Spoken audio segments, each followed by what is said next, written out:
Whatever. All right, but we gotta flex the drip. Heat.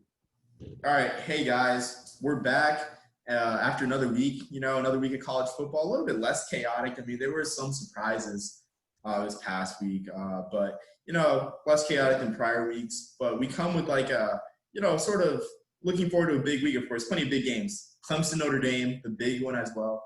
But also we have BYU, Boise State on a Friday night to kick off the college football week. And I mean, honestly, I think that game has more impact. I mean, not more, but as much impact as Notre Dame Clemson. Like, what are your thoughts on that one, Marshall? Sorry, I didn't catch that. Which game are you talking about? BYU Boise State. I think that has as much impact as Clemson Notre Dame. 100%, especially if Boise State stays strong and is able to clinch the Mountain West in their shortened schedule. This could be a very key resume win for BYU. If it comes down to it and they're trying to make their case, especially versus a Cincinnati. They're both gonna need those standout wins, and so Boise State could be that win. And other way around for Boise State as well. I know Boise State plays a shorter schedule, but if you look at who else they're contending with for that nearest 6 slot, Cincinnati, if they don't make the playoff, will be the shoo-in. But of course, say Cincinnati loses the American title game to SMU, that's another team they'll be competing with for the nearest 6. And there's also Marshall, who will be the centerpiece. Not that Marshall. But, the Marshall Thunderbird will be the centerpiece of our podcast, who will likely end the year at 8-0. The Football Power Index has them finishing the season undefeated. The best odds they have had a 58% chance of finishing the season undefeated, which is the best odds of any team in college football. But part of that's because of the absolute cluster that Conference USA has been in scheduling. As this week alone, Florida International had to cancel another game already, this time against UTEP. As UTEP the week before had to cancel their game against North Texas due to COVID issues at El Paso. And it's getting bad in El Paso, folks. But all these actions led to Conference USA rescheduling 7 games for the week of December 12th.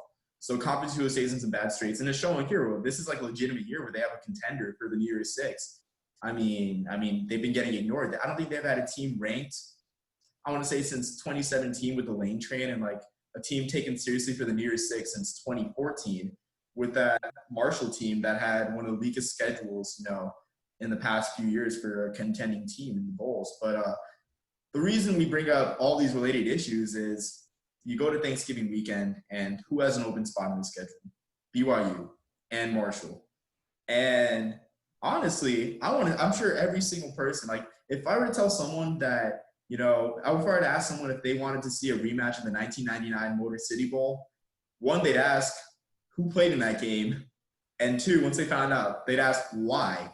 But, with all these circumstances, if they found a way to schedule this game, that could be one of the most impactful games of the college football season, especially if they're coming undefeated in Thanksgiving weekend. What are your thoughts, Marshall? I think so too. I think that sorry, I just completely lost my train of thought right there. I'll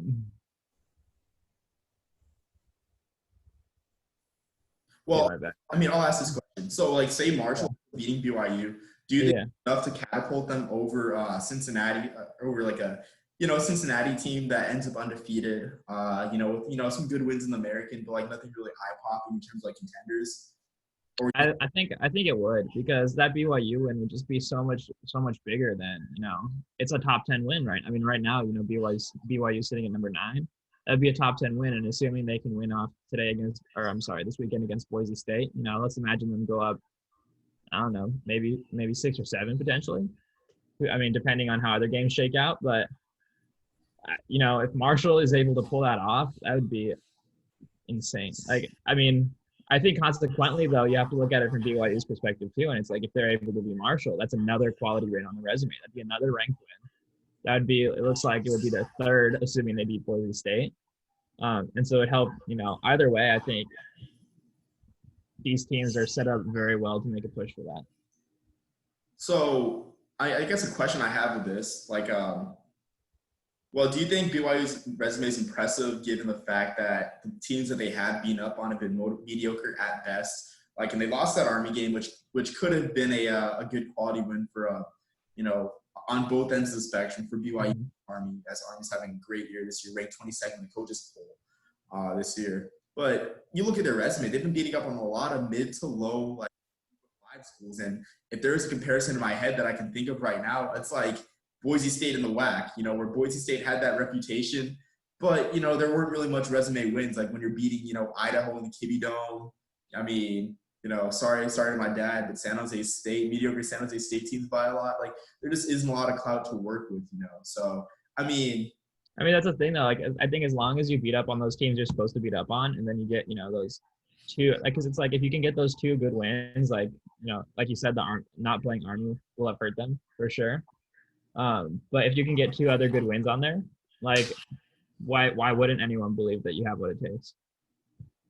I agree. So I guess put yourself in both AD's shoes. Do you schedule this game? Because today I think on excuse me, on the Vanquish the Foe blog on SB Nation, I saw the argument against adding adding a game on the schedule to for BYU Thanksgiving weekend to preserve. What was like the argument? The argument was like to preserve the undefeated record because they view that wins against Boise State and San Diego State would be enough of a resume builder to catapult them in the top 12. And like right now, we're just speculating. There's no playoff portal work.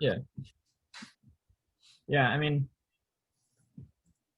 I think Marshall is incentivized to schedule them, because even if they go undefeated, they'll probably let's assume both of them go undefeated. BYU is going to be sitting above them still, so Marshall's definitely going to be incentivized to do it just because that'll be one of the few ways that they're able to catapult above them. BYU, I mean, in my opinion, it's like what good is that perfect record if you have nothing to show for it? If you need that one more. You can speculate all you want that one more resume boosting win is going to do it for you. But then there's several strong, group of 5 independent teams, in this year. And it's if you really need to differentiate yourself. What good is an undefeated schedule if you have nothing to show for it, Yeah, I mean, I see your point there, but I think I think they have a good point in really banking on the Boise State and San Diego State games in the year, because you look at San Diego State, the first 2 games in Mountain West, you look at the Western Division, who's really a contender there? Hawaii defending Mountain West or West champs, Pacific champs, whatever the division's called. They lost by a couple scores to a Wyoming school, again to Wyoming, they're not bad, they're not on Boise State's level.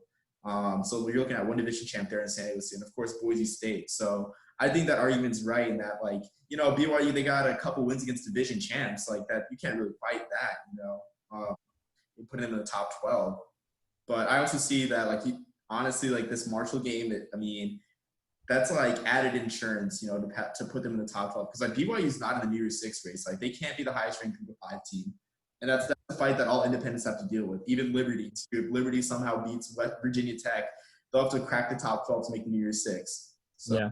I think that insurance is necessary too, but I see both sides of the argument. I mean, think about it like this. Even think about I don't know, a Coastal Carolina, right? And it's let's say they go down undefeated the rest of the year, sitting as it is, they would have 2 ranked wins as well. Or they would not as well, they would have 2 ranked wins. It would be, and BYU would only have 1. That's a good point. Yeah. I think a Coastal Carolina, so let's imagine a scenario. We'll call, I guess, the Army scenario where Cincinnati loses the conference title. They come in undefeated. They lose the conference title. The best that they get is a spot in the Birmingham Bowl last year against a mediocre or Power 5 team. So they're out of the New Year's Six discussion. So in terms of New Year's Six, you're looking at SMU probably winning the American. Marshall out of Conference USA with, I guess, a 9-0 record, but not much clout other than a win against App State. Yeah. And you also have Coastal Carolina out of the Sun Belt, who Coastal Carolina is number 15. That's amazing. But Coastal Carolina's best wins are against Kansas, Louisiana, and Liberty. So out of those 3, who are you picking? I think the obvious answer seems like SMU, but can you make the case for both schools if that scenario occurs for Marshall and Coastal Carolina? That's an interesting point. I didn't think about assuming Cincinnati would lose. So if SMU were to win, let me see what their schedule would look like up to this point. I mean, I guess they would have. Sorry. SMU has no non-conference games at all, I think. Or no, they had Texas. Yeah. That's it. Yeah, they would have at that point they would have two ranked wins, one against Cincinnati, one against Memphis. And so, I mean, I guess it would be SMU above. Well, I guess it would have to be SMU above Coastal Carolina, or I'm sorry, above yeah, above them at that point. Huh. So I think, on your point, I think the Americans bought itself so much goodwill over the years with UCF, Houston, Memphis, even last year, Memphis being on the cusp all these years, and Yeah. even Navy as well. Malcolm Perry, 2016 team almost made it. Keenan Reynolds. So the Americans, like, every other conference is in a catch-up battle. Like, no matter what Power 5 teams they beat, and plus Coastal, their Power 5 win was against Kansas too. And they have Liberty as well. I mean, but I mean, did you see that Kansas dude? They had a nice kickoff return against Iowa State last weekend. oh yeah, Don't sleep on the Jack, dude. Les Miles is building a nice little program down there. All right, they had a I'll nice wait for them to cover. dude. They have a nice defensive back, dude. This dude was balling out. I mean, the team needs a ball. The team needs a ball and actually cover spreads. That's what But I mean, I think honestly, like Coastal Carolina's a feel-good story of the year. Like, there's always that one team that you cozy up to, that America cozies up to. And Coastal Carolina's that team. They play in a teal field. They have their uniform sets are among the nicest in college football right now. But I just don't think, like they just don't really have that flexibility. Like here's a maybe, I guess, a possibility. What if Coastal Carolina adds a late game against UMass, who we talked about last week, UMass being America's punching bag for some reason, gaining money for their program. What if they add a late game against UMass and absolutely pour it on them and just like run up the score? Like, does that even help the resume at all? I don't think it would. I'd have to agree. I mean, they've already poured it on. It's like Georgia State, 51-0. Yeah. It's like they've proven that they can do that. If they do it again, it's like cool. I mean, really, it's only like a downside scenario in my opinion. Because if you think about it, let's say they go in there, they beat up UMass on like that. Everyone's kind of like, okay, cool. Like that's cool, I guess. But say they don't, ooh, negative. It's only downside, really. Yeah, exactly. I mean, that's like the only I guess avenue they can go. I'll have to check the schedule for like the Sun Belt again. But I think they're all playing on actually, I think they have a game of the 12th, so that option's not even in play. But I guess back to Marshall, the Thundering Herd. Like, honestly, do you think that they can crack the top 12 even with the win against BYU? Like, I mean, because that's like, I feel like that's like the end state as well for like the group of 5, because Cincinnati's on a whole nother level. Like, they really showed America something by beating Memphis by that much. Like, because I mean, everyone's like looking at that Memphis game, like, okay, Memphis is gonna make this competitive. Like, we saw what they did against UCF like a couple weeks ago, but they just blew them out. So like, honestly, I think Cincinnati's gonna end up in like the top 5, 7 or so. So for everyone else in the group of 5, like, I think they're scraping for another at-large bid. Like, do you think Marshall has a chance of even cracking the top 12 out of CUSA? I don't think so. I think they would need that BYU win. Like, their opponents, like the rest of their opponents, and their opponents to date don't really like stand out, barring that App State win. So it's just like it's a tough case to be made. I think Coastal Carolina probably has a better resume than them at the end of it. So it's like, unless they get that BYU on the schedule, I don't think I would see that happen. I mean, I'd have to agree. I mean, do you think so? Let's like fast forward a little bit, like less out. How do you think the first playoff rankings shape out? Do you think BYU stays in the top 12?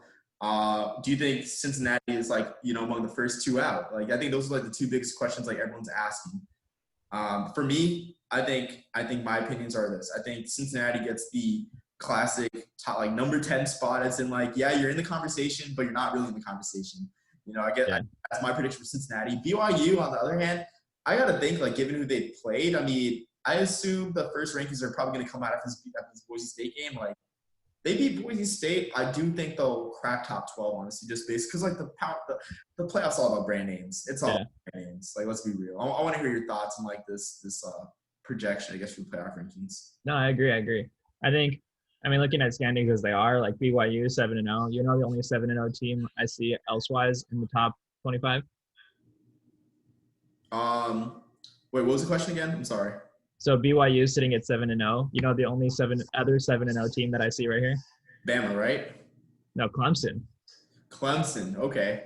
Like, come on now, it's like it's unreal that there's a team like Wisconsin sitting at 1-0 and they're one spot behind BYU. Like that's disrespectful.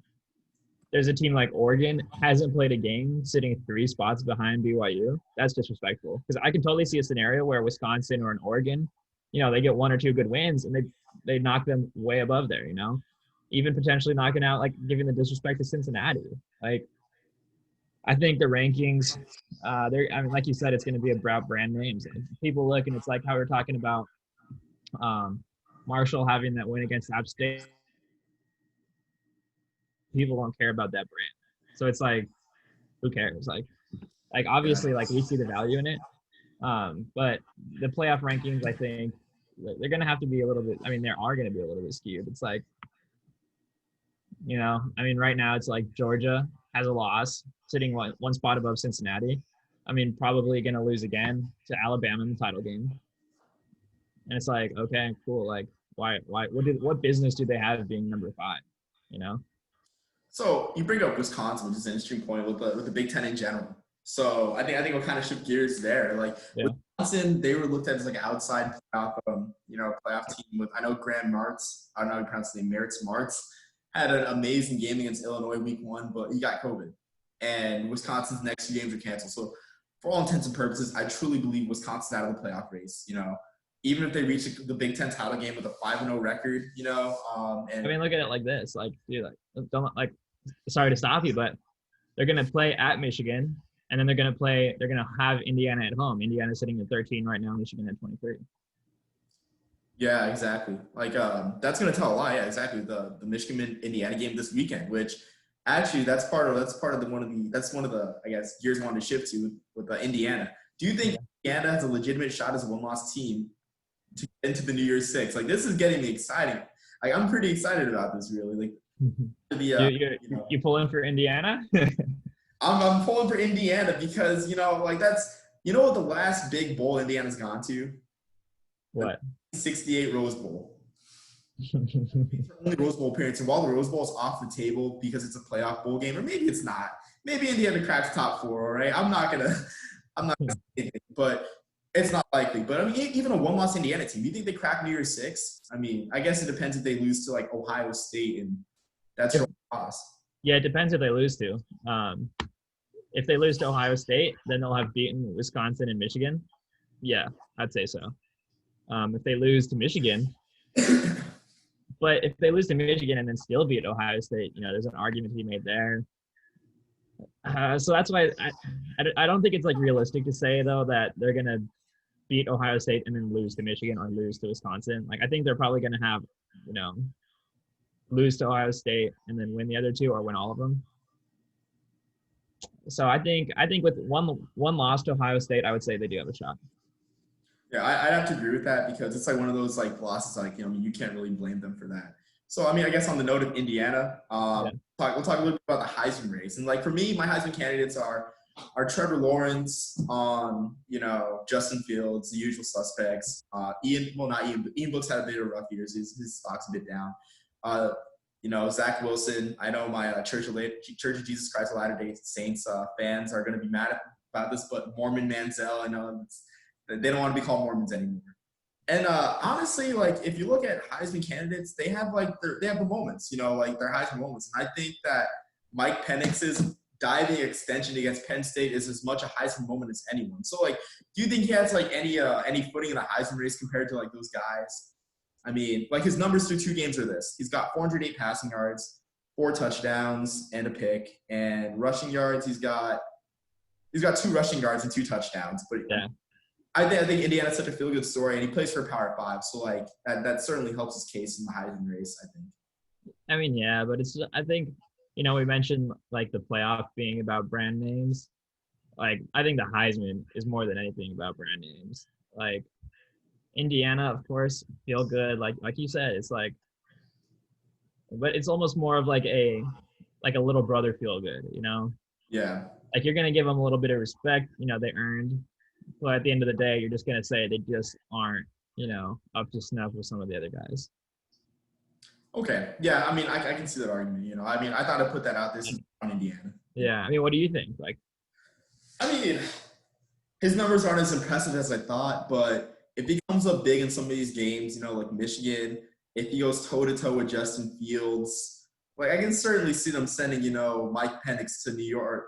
I don't think it's gonna be an actual ceremony in New York. I can see them having them at the virtual ceremony this year, as a finalist. I mean, just because, I guess dying performances like that, like honestly, the dive against Penn State was one of the most heroic moments I've seen in college football in like the past few years. Because just like all that it meant to Indiana fans, like everyone knows about how much Indiana's been screwed and how close they've come against so many ranked opponents. Like I remember getting ready on my junior homecoming night, 2015, a lot of big games, Clemson Notre Dame for the nightcap.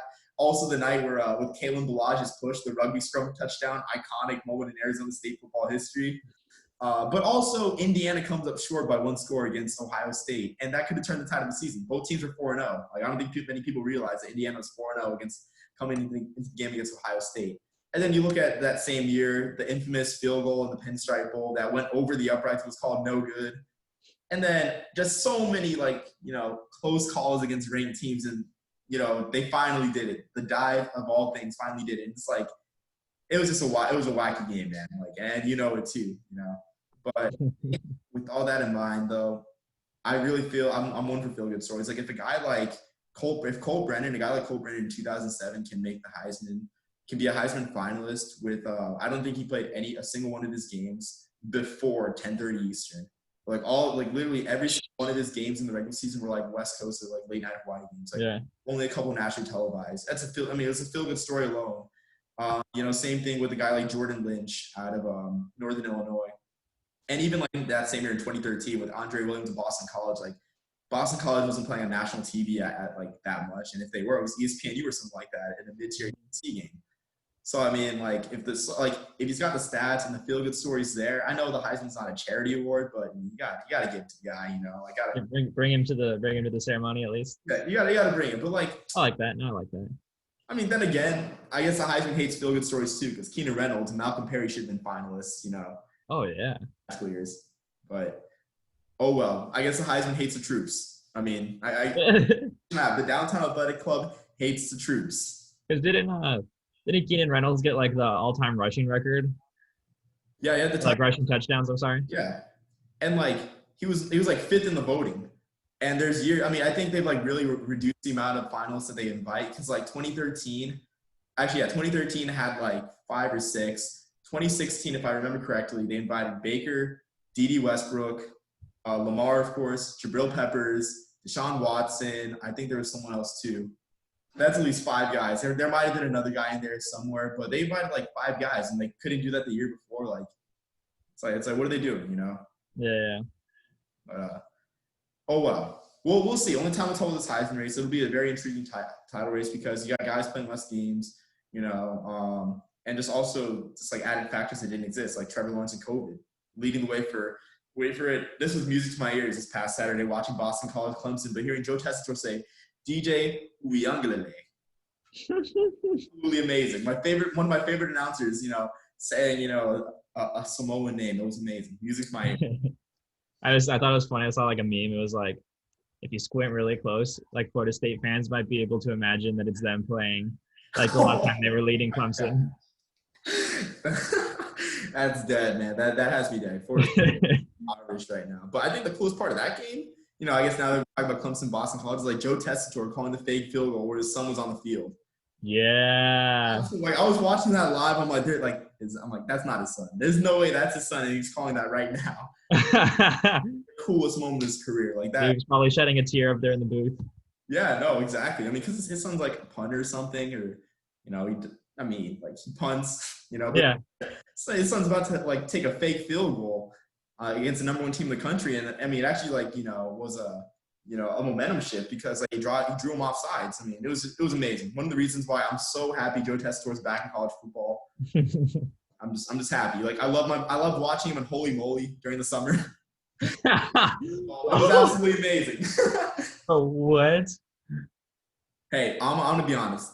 I watched Holy Moly for Joe Tessitore. Like, was he the host? He was the host along with Rob Riggle. My brother David and I, we watched Holy Moly Thursday. Wait, wasn't Steph Curry on the ad for that? Steph Curry's a producer of Holy Moly. Yep. Dude, that's unreal. That's hilarious. Dude, Rob Yeah. Riggle. Oh my lord. Yeah, it's an odd match, but Joe Tessitore brought that trademark Tessitore energy. I mean, any game that Joe Tessitore announces, it turns out to be a banger. Like it just does. I don't make the rules. I guess shifting to our last topic of this podcast is the bowl schedule got released, and there's some interesting things on the schedule. There's less bowls for sure, and of course, oddly enough, something I'm writing about on Borja Report, new site I set up on WordPress. The Birmingham Bowl got a New Year's Day slot, which is really interesting. You know, that's the most random bowl you can put on New Year's Day, but I digress. But among that as well, Montgomery got 2 bowls: the Montgomery Bowl to replace the Fenway Bowl on December 23rd, and the Camellia Bowl, which is on Christmas Day, meaning for the first time since 2003, we have a bowl on Christmas Day. The last bowl to be on Christmas Day, of course, was a Hawaii Bowl, which was I think that was the Houston Hawaii fight at the end of the game. I'll put a link in the video in the YouTube video, but it was a crazy brawl. You know, I love watching end of the game brawls. You know, it's lit, it's hype.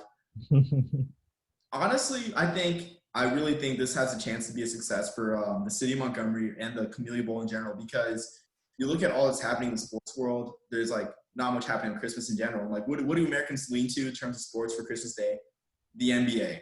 And the NBA is looking at an MLK Day start. That's what the players want. That's not what the league wants, but the players, I mean, in this year more than any other, they've shown that their voice is important. So, I mean, what are your thoughts, Marshall, on Christmas Day college football coming back? No, I completely agree. I think I was reading this article about the NBA, and it's just like the sentiment among the players is so anti like the December start that they're talking about. And it's like, I mean, you get it. Like they just finished their season. No one like they want to go to Mexico or whatever, you know? Yeah. So it's like college football. I mean, you know, we go through the bowl season anyways, like looking forward to the bowl game like an every week or an every day of the week kind of thing, you know? It's like it's awesome. Christmas Day especially, and it's like, you know, you're not going to have the NFL on Christmas Day.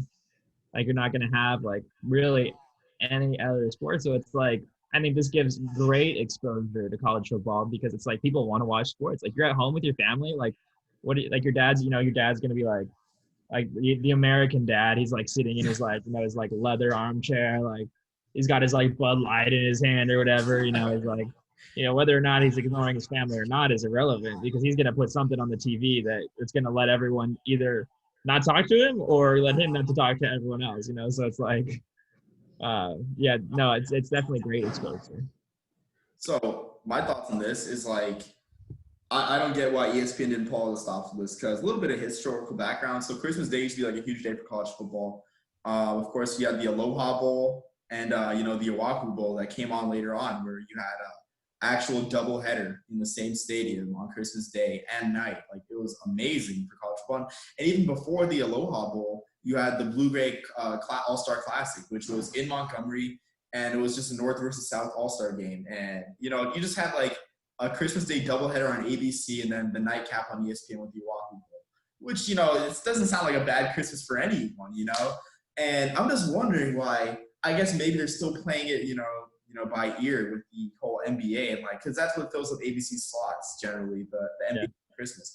But like, could you just imagine the Camellia Bowl on 3:30 on ABC and you got a MAC in the Sunbelt school that almost never appears on ABC playing on Christmas Day and you got Joe Tessitore or even Chris Fowler, either one of those guys. Cause like, I mean, it's funny for like the Aloha Bowl in the 90s, you look back at those videos. I was watching please, my fellow cadets here, don't roast me. I was watching the 1996 Aloha Bowl that I had to record on DVR between Cal and Navy. And you know who was calling that game? Brent Musburger was calling a game with a 6-5 California team and the 8-3 Navy team. It's like, in what world do you get Brent Musburger calling a game like that? You know, like so. Like, wait, Omar, I didn't know they had DVR back in '96. Oh no, it was ESPN Classic. That's why. ESPNU. But yeah. Don't out me, Marshall. But I mean, bring out Chris Fowler, bring out Joe Tessitore. Like, I want to see Joe Tessitore calling like a 44-41 like high scoring fest between the group of 5. Dude, give it the game day experience. Maybe, yeah. You can even give it game day. Like I'd be so down. Like, you know, ESPN's got to hear these ideas because they gotta roll the stops for like the Christmas Day bowl game. Like we don't have the Hawaii Bowl this year. which it saddens me, but I feel like I got something way better in return. An actual Christmas Day game, in Hawaii, but I'll take it. I'll take it. Like even if your presents disappoint you, you'll have that to look forward to. Yeah, you'll have the Camellia Bowl. You have the MAC and the Sun Belt, to look forward to, or even I think might even be Conference USA. I'll have to see because the bowl tie-ins this year are like they're way more wide open, which is it's exciting. So finishing this whole theme on bowls, Army was the first team. West Point was the first team to accept a bowl bid in the Independence Bowl. And if you look at the Pac-12 bowl situation, so the Las Vegas Bowl is thinking of not playing this year. They haven't made an official decision yet. It's not looking good for the Las Vegas Bowl. The LA Bowl, the same thing. Like they're on the schedule, but it's not looking good. This isn't a good year to debut a bowl simply. The Holiday Bowl canceled. Really, one of the oldest bowls in the country canceled. Like, it's sad. And of course, one of the first ones canceled as well was the Red Box Bowl. I think it's the Red Box Bowl still in San Francisco. I forget. That bowl changes so much. But so you're looking at, I think, only 4 or 5 bowls for the Pac-12, which could put Army in a good spot. Like Army could get, honestly, like one of the better teams in the Pac-12 in Shreveport, Louisiana. So, I want to know your thoughts on that, Marshall.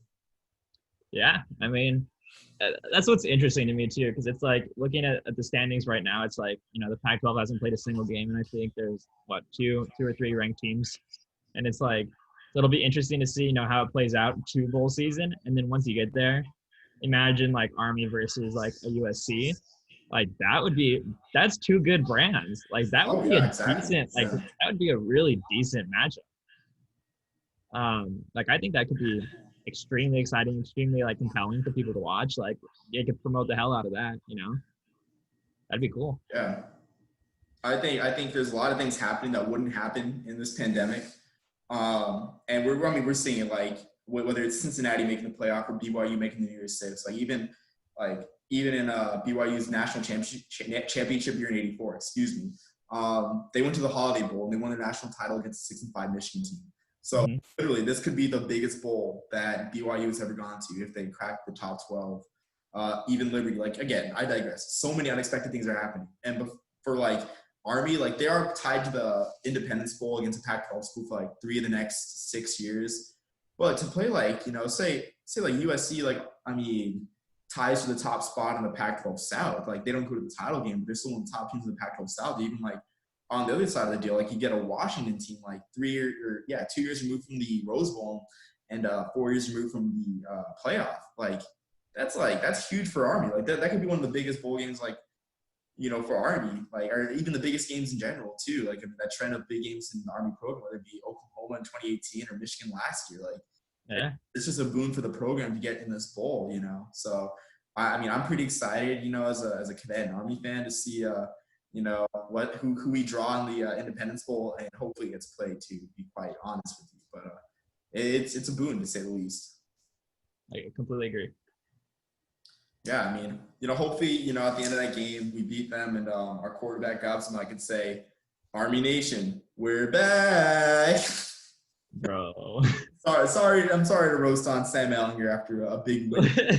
But I just got to. They took care of business, dude. They did. I'm sure the Big 12, at the control board. Oh, they're was absolutely incensed that they took him out of the playoff.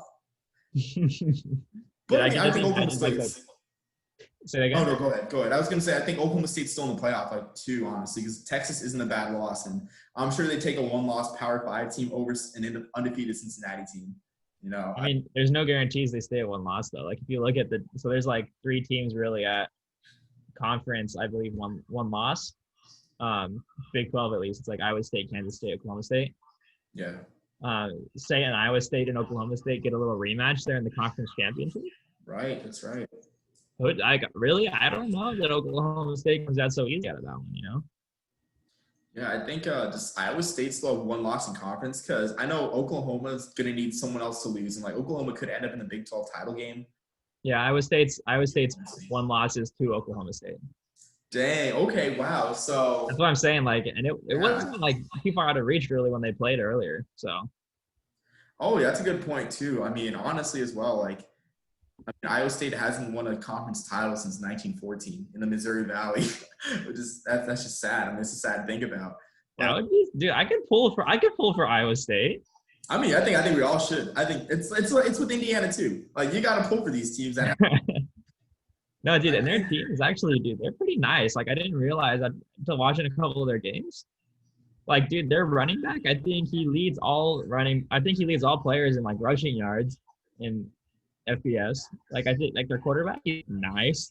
Like they Brock have some good Purdy. receivers. Like yeah, dude, Brock Purdy, dude, and they have some good receivers, and especially they have some good tight ends in there. Like dude, they're projecting like a couple of their tight ends to the draft. I think like they're kind of dangerous. Oh yeah, I agree. I think as well, like Spencer Rattler in Oklahoma, they're starting to catch fire. Like after the slow start, they're starting to catch fire, and I really think they're going to catch Oklahoma State on a bad week. Like I don't see Oklahoma State winning that game against Oklahoma, especially like because I know it's Texas Tech, but Oklahoma dropping like 55 in the first half against the Red Raiders. Like this is the Oklahoma that's in like mid-season form. Like it's scary to be honest. Honestly, I think the Big 12 conference race here is going to be one of the more interesting ones, just because a lot of the teams are just really decently strong, and they've all had like they're all right there within one or two games of each other. So it'll be down to the wire. Like if you look at it, Texas, they have to play Iowa State and then Kansas State. Two teams that are pretty much in the lead of the conference right now. Oklahoma State still has to play like Oklahoma and Baylor. Well, Baylor actually not. Baylor's having a rough year, though. That's the thing. Yeah, if I recall correctly now. Yeah. Yeah, 1-3. Yeah, I take that back. No disrespect to the Baylor Bears, but sorry. But I mean, it's like any given week, anything can happen. So it's an interesting little race they have in there. Yeah, I agree. Even Kansas State's still in the thick of it too. Like, I don't know if the Iowa State's played Kansas State yet. That one could be one of the biggest games in the conference race, as Kansas State inexplicably lost to Arkansas State week 1, which it still blows my. That's like the root of like. And Iowa State lost to Louisiana Lafayette. Exactly. Pull these Sun Belt teams into the Big 12. Have them fight it out too. That's not that's not a bad idea. Like I think I was actually reading something about Big 12 expansion, and I forget exactly who they're talking about, but I think there was like one scenario where they were looking at potentially one of the group of five, like an outside of the American group of five team. I forget who it was. Oh yeah, that was like a while back, but I know like the reason I said the Sun Belt thing was like the memes, like all the memes are coming out, but that's like college football, like Twitter streaming. If I'm not mistaken, the outside American like power or group of five team that they consider might have been a Northern Illinois with the Chicago market. Yeah, I think you're right. I could be wrong, but hey, I mean, think about it. I mean, what could be more patriotic than a team with the initials USA going to the Big 12? USA doesn't have a win against the Big 12 team though, man. I know, but I'm just saying, like, what could be more patriotic than that? Like, as an American, we kind of have to root for that. You're right. Especially in an election year. I mean, like. Hey, the only reason they don't have a Big 12 win is because they haven't played Kansas. Oh gosh. At least the Chanticleers look dominant against Kansas. I mean, they did what they had to do. But imagine if Kansas fires Les Miles here in the next year or two. What does that do to his legacy? Okay, that could be something we talk about later on. Like that's, I mean, I can see it happening, but I don't want to jinx it. I don't want to jinx anything in that program. Who knows? Maybe they'll come back and they'll play spoiler in the Big 12 one year.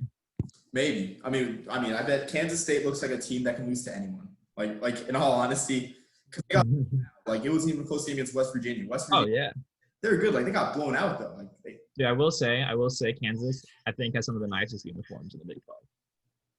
I will agree. Yeah. I mean, for me as a U.S. history major, they had the uniforms that paid tribute to, the people that are fighting against slavery during Bleeding Kansas. Like, oh, really? I didn't even see it. Really? It was like, I'll have to find which exact one because they come up with an alternate every year. I'll send it to you after this podcast, but it was nice, man. Like the historical context was amazing, and it was a good looking uniform too. Yeah. So I'll send that to you for sure. Cool. If you don't have anything else to say, Marshall, and any final remarks? No, I mean, it's going to be another really interesting, thanks to COVID, we're going to have another very interesting, slate of games this week. Who knows how anything's going to gonna rattle out. We got Pac-12 debuting this week. Gonna hope for a little Sun Devil victory there, but we'll see what happens. Yeah, we'll have to see. I mean, another exciting week and, another piece of the playoff puzzle. Hey, I'm just saying, don't be surprised if Jaden Daniels comes in as a dark horse to the Heisman. Calling it now. Okay. All right, man. All right. I'll take it with a grain of salt. But until next time, which, hopefully be next week where we talk about Navy's quarterback situation. And I'd say that as an unbiased party, we'll see you. And actually, hopefully you'll hear us too, being on Spotify and Anchor as well. So we'll see you, peace, love, and soul, everyone.